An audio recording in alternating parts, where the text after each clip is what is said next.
안녕하세요. 커리어와 인사의 모든 것 닥터벤입니다. 앞선 영상에서 제가 말씀드린 것 같이 취업 준비생이 어떤 스펙을 준비할지는 각 개인이 목표로 하는 산업과 직무 그리고 기업에 따라서 스펙 준비 전략이 달라지게 되어 있습니다. 이에 대한 자세한 이야기는 추후에 직무 설계와 관련한 이야기에서 다뤄보도록 하겠습니다.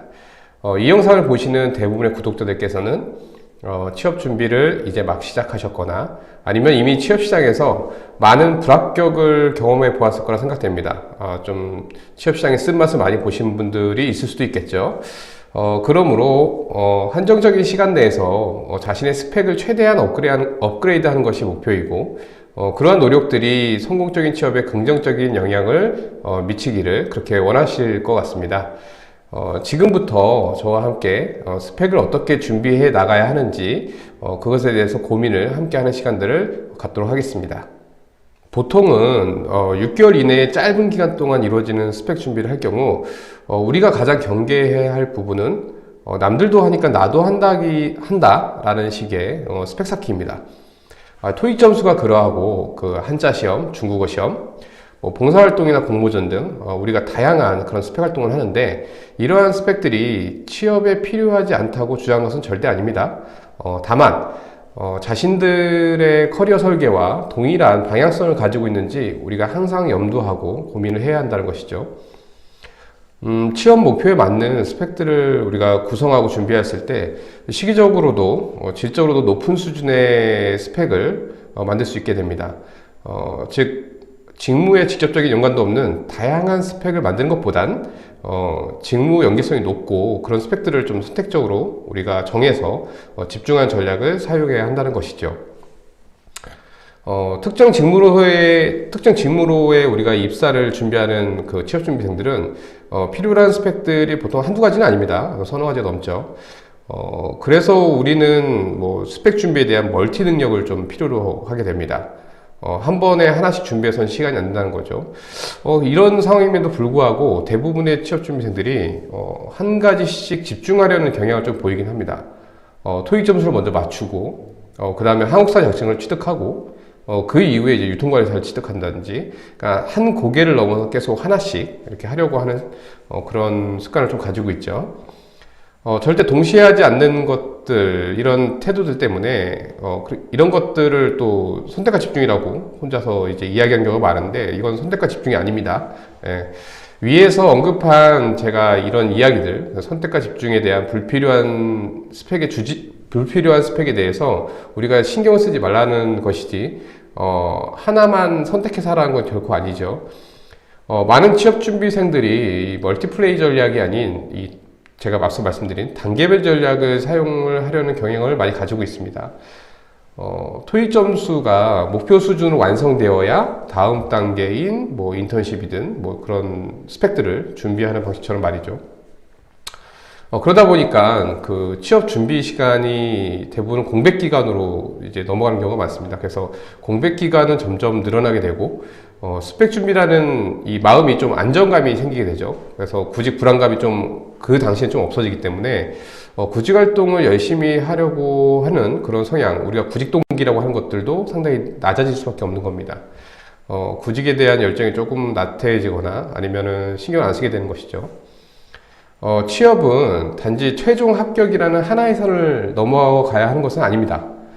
스펙이든 자소서든 면접이든 아주 작은 다양한 산들이 존재하는데 그런 작은 산들을 한 번에 하나씩 고개를 넘치지 넘어가는 것이 아니라 동시에 이렇게 넘어가 줘야 하는 것이죠. 그리고 마지막 산이 되는 것은 최종 면접을 보고 또 우리가 연봉 협상을 하고 이런 것들이 마지막 산이 될 것 같습니다.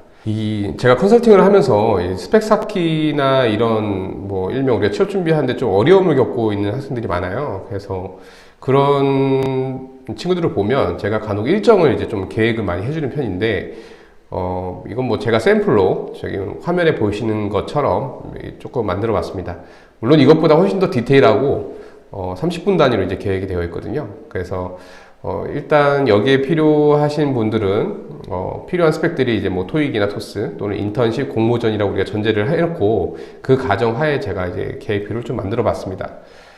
이 계획표를 좀 보시면 아침에 일어나서 아침 식사를 하고, 그 다음에 이제 뭐 학원이든 이런 데 이동을 하겠죠. 이동하는 시간을 좀 잡아놓고, 그 시간에도 좀 활용을 하겠죠. 그러니까 시간을 뭐 오롯이 주어진 휴식 시간이 아닌 이상은 좀 중간중간 시간들 많이 활용할 필요가 있습니다. 그래서 이동을 하고 영어 학원 강의를 좀 듣고 뭐 스터디 활동을 하다가 점심을 먹고 오후에는 인턴십 활동을 하고, 그리고 저녁에 이동을 해서 뭐 집에 좀 휴식을 취하다가 뭐 인터넷 강의를 보든지 아니면 정리 공부를 한다. 이렇게 해서 좀 시간 계획을 만들어 놓고 이런 뭐 자신의 루틴을 이제 만들어 놓는 것이죠. 이렇게 좀 루틴을 만들어 놓으면 동시에 제가 이런 계획표를 우리가 초등학생들처럼 이렇게 해야 되는 이유가 하나 있습니다. 가장 큰 이유는 어떤 시간이 딱 되었을 때 내가 지금 이 시간에 무엇을 하고 있어야 하는지에 대한 대부분 감각이 좀 없어요. 대부분 그냥 이렇게 핸드폰을 보거나 뭐 영화를 보거나 뭐 이러면서 시간을 좀 소요하게 되죠. 이런 계획표들을 좀 만들어 놓으면 적어도 이 시간에 내가 무엇을 하고 있어야 나한테 좀 도움이 되는 시간인지 그것에 대한 좀 깨우침, 그런 지각들을 좀 할 수가 있습니다. 그래서 제가 취업 구직 기간 동안에는 되도록이면 좀 계획표를 만들어서 활용하기를 좀 권하는 편이고요. 그리고 뭐 토요일 같은 경우는 이제 대외 활동들을 좀 많이 해서 사람들과 많이 만나는 시간들을 지금처럼 이렇게 준비하시면 될 것 같습니다. 뭐 일요일은 취준생도 쉽니다. 네, 일부 취업 준비생들이 이렇게 많은 일정 중에서 대개는 한두 개만 하려고 합니다. 뭐 도서관에서 주구장창 뭐 공부만 하든가, 아니면 뭐 취업 스터디랑 뭐 나는 토익 점수에 매달려 있으면 거기에 매달려 있든가, 아니면 뭐 아르바이트를 해서 생계를 하거나 아르바이트를 하면서 입사 지원을 간간히 하는 정도, 이런 정도의 이제 생활 패턴을 좀 가지고 있는데 그것만 가지고서는 사실은 내가 원하는 방향으로 취업을 한 것은 좀 쉽지 않은 일이죠. 그래서 이 정도 노력으로는 누구든지 다 하기 때문에 그 노력을 가지고서 뭐 경쟁하고 있는 취업준비생들을 이기는 것은 좀 쉽지 않을 수도 있겠죠.